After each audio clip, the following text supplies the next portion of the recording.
Bueno, buenas tardes. Estamos en la primera clase de este último tema que será historia de la electricidad.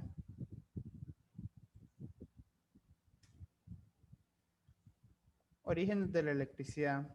La electricidad es una forma de energía que solo se puede apreciar por los efectos que produce. La electricidad existe en todo, en nuestro cuerpo, en el aire que respiramos, en el libro que leemos, en los objetos, etc.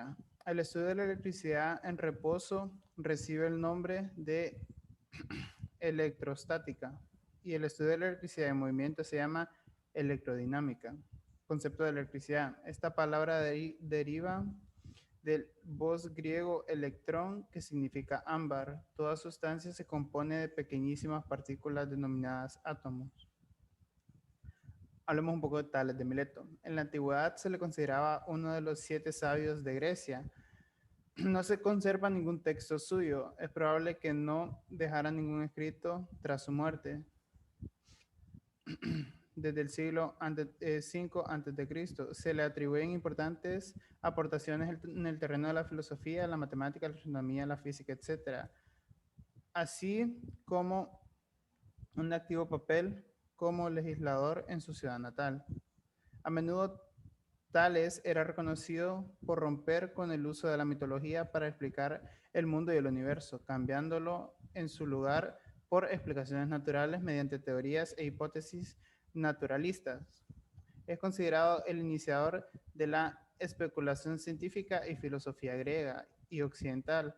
Aunque su figura y aportaciones están rodeadas de grandes incertidumbres, como la mayoría de filósofos presocráticos, Tales explicó que el principio originario de la naturaleza y de la materia era una única sustancia última, arche, el agua.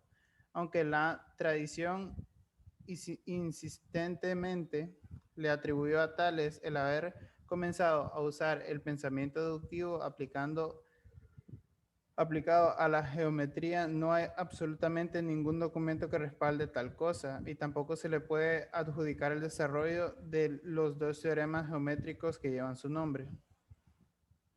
Tales de Mileto, el ámbar y el descubrimiento de la electricidad, que tienen en común fenómenos como el magnetismo y la electricidad, tanto que no puede hablarse del segundo sin el primero. Y algo más, los dos fueron descubiertas por la misma persona. Se llamaba Tales de Mileto y fue uno de los 7 sabios de la antigua Grecia. Tales, filósofo que fue pionero de la física, vivió entre el 624, fecha aproximada, y el 546 a.C. Como corresponde a su época, gustaba de observar y hacerse preguntas. Gran geómetra y matemático, ya había calculado la altura de una pirámide a partir de la longitud de su sombra, e incluso Tales, pionero astrónomo, predijo un eclipse solar en el 585 a.C., más racional que místico. Él cavilaba sobre la fenomenología circundante y elucubraba sobre cómo en el agua estaba el origen de todas las cosas. ¿Acaso no necesitan todos los animales, las plantas, nosotros, el líquido elemento? Sin embargo, sus grandes descubrimientos se formularon a partir de elementos sólidos. Por un lado, Tales fue el primero en dar con la magnetita, el mineral que atrae metales. No alcanzó a explicar del todo esa atracción magnética. Su razonamiento se basaba en la atribución de vida o alma al elemento, pero sí llegó a prefigurar una tímida ciencia protoeléctrica a la que dio el nombre de magnetismo. Por otro lado, tuvo la ocurrencia de frotar una piedra de ámbar con una piel de animal y tachán, advertir lo que hoy conocemos como electricidad estática. La piedra traía pequeñas partículas de su ropa y briznas de paja seca o plumas. Aquello le denominó electrón, nombre griego que designa el ámbar y que deriva del 1600 años más tarde, y a partir de una definición sugerida por el filósofo y médico inglés William Gilbert en la actualidad conocida como electricidad. Tales de Mileto, Tales de Mileto, en la actual Turquía, viajó en su juventud a Egipto, donde aprendió geometría de los sacerdotes de Menfis y astronomía, que posteriormente enseñaría con el nombre de Astrosofía. También dirigió en Mileto una escuela de náutica, construyó un canal para desviar las aguas del Halis y fue consejero político. Además de todo ello, tuvo tiempo de ser el maestro de Pitágoras y Anaxímenes. Lord, un inmenso hombre de su tiempo, piensa en el cuándo dentro de unos segundos o minutos hagas uso de la energía eléctrica. Ahora hablaremos de William Gilbert. Fue un filósofo natural y médico inglés. Es considerado uno de los pioneros del estudio científico del magnetismo. Su obra maestra es Magnite de 1600, el primer libro importante sobre física publicado en Inglaterra. Introdujo el término electricidad a partir de sus estudios sobre la electrostática. Rechazó con vigor la filosofía aristotélica y el método escolástico de enseñanzas en las universidades. Descubrió la imantación por influencia y observó que la imantación del hierro se pierde cuando se calienta al rojo vivo. Estudió la inclinación de una aguja magnética, concluyendo que la Tierra se comportaba como un gran imán. El científico que recibe el crédito de ser el primer padre de electricidad y magnetismo fue este hombre, William Gilbert, que fue un físico y hombre sabio en la corte de la reina Elizabeth en el siglo XVI. Antes de él, todo lo que se sabía de la electricidad y el magnetismo era lo que conocían los antiguos, que la magnetita poseía propiedades magnéticas y que el ámbar y el azabache, cuando se frotaban, atraían pequeños pedazos de papel u otras sustancias de gravedad específica leve. Su principal obra fue el Magnite, sobre el imán y los cuerpos magnéticos y sobre el gran imán, la Tierra, que es la Tierra, publicado en Londres en el año 1600, conocido popularmente como The Magnite. Aquí vemos una imagen de su obra. William Gilbert fue el primero en acuñar el término de electricidad, que proviene de la palabra griega electrón, que significa precisamente ámbar. Gilbert escribió sobre la electrificación de múltiples sustancias en su tratado The Magnite. También fue la primera persona en emplear los términos fuerza eléctrica, polo magnético y atracción eléctrica. William Gilbert fue un pionero del método experimental y el primero en explicar el funcionamiento de la brújula magnética. Según el doctor David P. Stern de la NASA, William Gilbert estaba fascinado por los imanes. Gran Bretaña era una nación marinera y en 1558, tras la derrota de la Armada Española, se abrió el camino al establecimiento de las colonias británicas en América. Los buques británicos dependían de la brújula magnética, aunque aún no se comprendía su funcionamiento. Se sentían las agujas atraídas por la estrella polar, como había especulado Colón, o existía una montaña de magnetita en el polo, a lo que los buques no debían aproximarse porque los marineros pensaban que les arrancarían sus navajas y demás objetos metálicos. Interferiría el olor del ajo con la acción de las brújulas, creencia a causa de cual se prohibió a los timoneles comerlo cerca de ellas. Durante casi 20 años, Gilbert realizó ingeniosos experimentos, entre ellos uno que aseguró que la acción del ajo no interfería en las brújulas, encaminados a la comprensión del magnetismo. Hasta entonces, hacer experimentos científicos no estaba de moda. En lugar de eso, los libros se basaban en las citas de las autoridades de la antigüedad, y así fue como se inició el mito del ajo. Por último, destacamos que en su honor se nombró la unidad de fuerza magnetomotriz en el sistema CGS, que corresponde a la necesaria para hacer pasar un flujo de un Weber en una reluctancia de un Ørsted. Otto von Guericke, físico y jurista alemán, famoso por sus estudios sobre presión atmosférica, electrostática y física del vacío. Incursionó en las investigaciones sobre la electrostática, observó que se producía una relación entre cuerpos electrizados luego de haber sido atraídos. Ideó la primera máquina electrostática y sacó chispas de un globo hecho de azufre, lo cual le llevó a especular sobre la naturaleza eléctrica de los relámpagos. La botella de Leyden. La botella de Leyden es un dispositivo eléctrico realizado con una botella de vidrio que permite almacenar cargas eléctricas.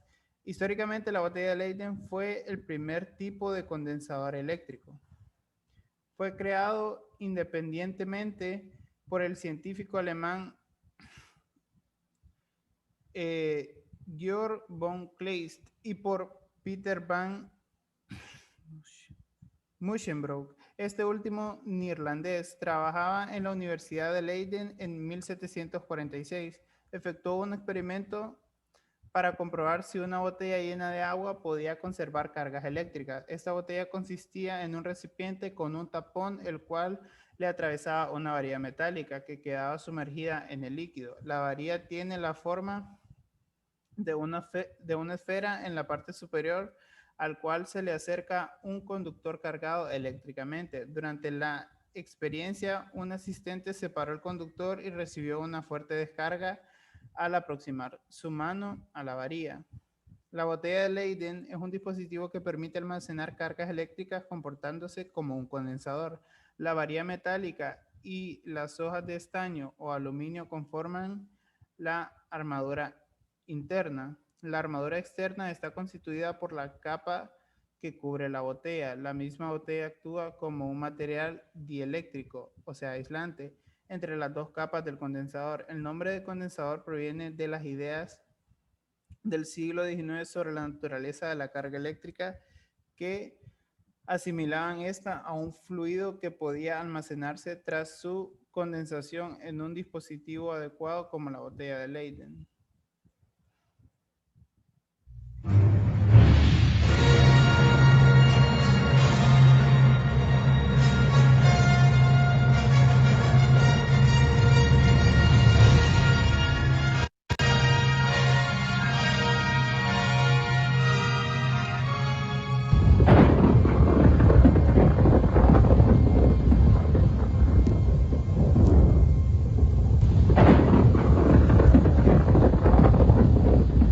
¿Qué es un rayo? Esta es una pregunta que todos nos formulamos alguna vez cuando niños. Y la respuesta que siempre nos han dado es que el rayo es una gigantesca descarga eléctrica. Nada parece más sencillo de comprender. Sin embargo, no siempre fue así. Por miles y miles de años, los seres humanos no supieron explicar este fenómeno tan impresionante como común. Nadie, ni una sola persona a lo largo y ancho del planeta, sabía qué cosa era la electricidad. Por mucho tiempo, la mejor hipótesis fue que se trataba de una especie de arma con la que los dioses combatían para resolver sus rencillas en el cielo. Pero la electricidad no es un invento ni de los hombres ni de los dioses. Es una fuerza elemental de la naturaleza que existe desde el principio del cosmos. Comprenderla y dominarla fue una tarea de mucho tiempo y no pocos riesgos.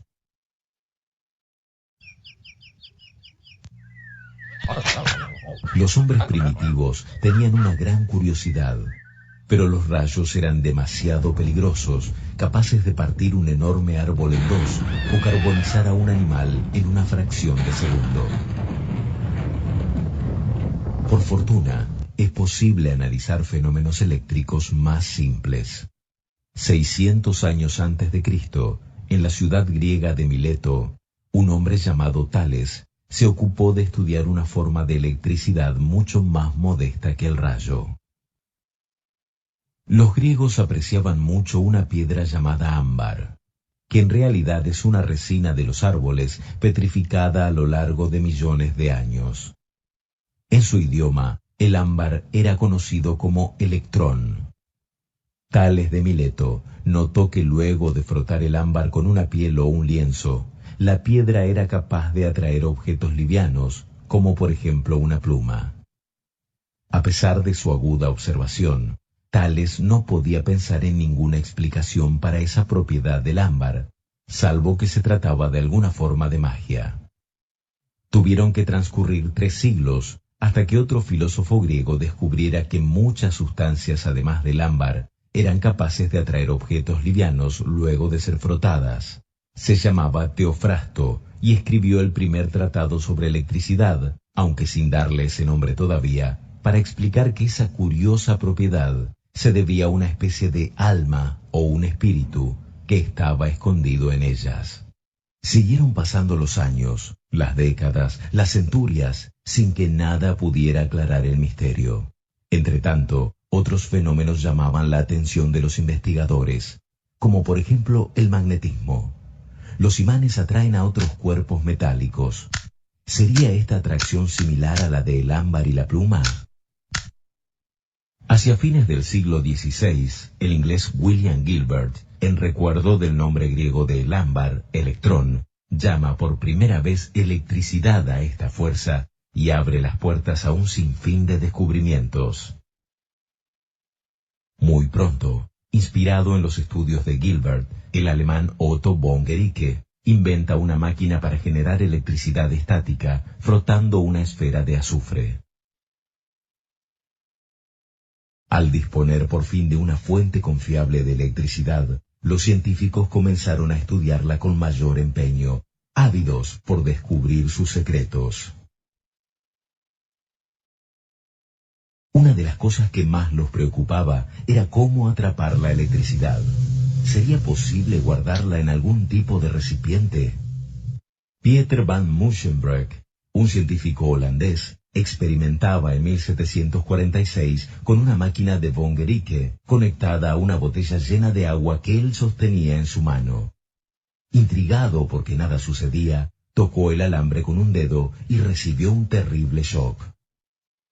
Tras mucho razonar, comprendió que podía sustituir su mano por una lámina de metal, y así descubrió finalmente cómo almacenar la electricidad para descargarla luego a voluntad.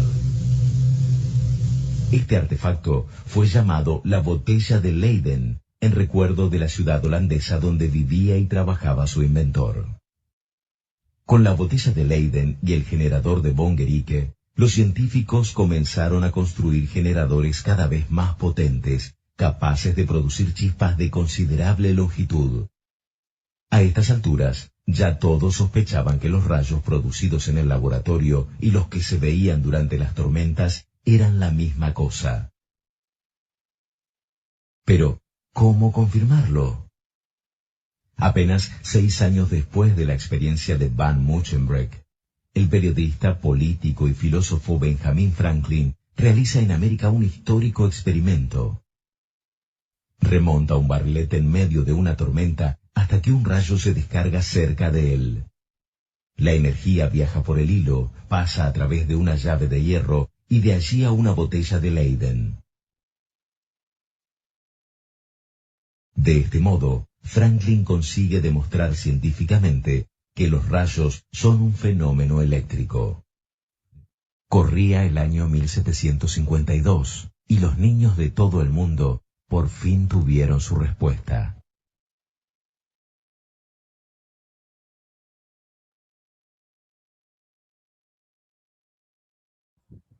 Bueno, eso sería todo por esta primera clase. Muchas gracias.